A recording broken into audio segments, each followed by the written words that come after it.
Sir Ronald, unahin na kita. Ano po bang masasabi ninyo sa 36 candidates?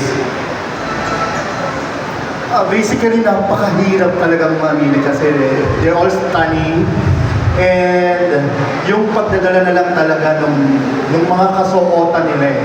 I think yung para sa akin, yung nag-stand out is yung talagang alam niyang dalhin yung sinuot niya kasi iba-iba ng design. Merong may kapa, merong wala. But still, they carry on stage kung paano dalhin yung bawat damit or royal regalia na suot ng bawat isa. So congratulations to everyone and ang gagaling ninyo ng pasakit sa ulo.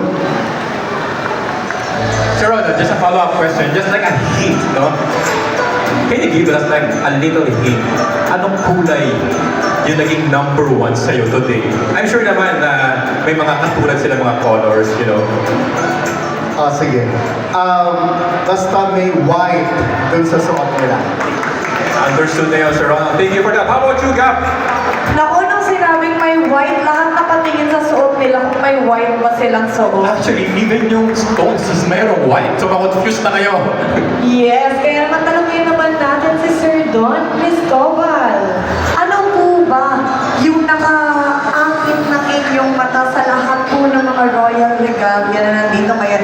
Kahit wag mo na pong ituro yung eksakto, explain mo na lang yung nakita mo.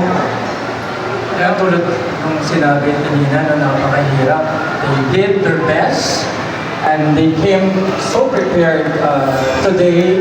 Kaya bigyan natin ng masigabong palakpakan lahat ng ating mga teams. And of course, syempre, sasagutin ko yung tanong mo.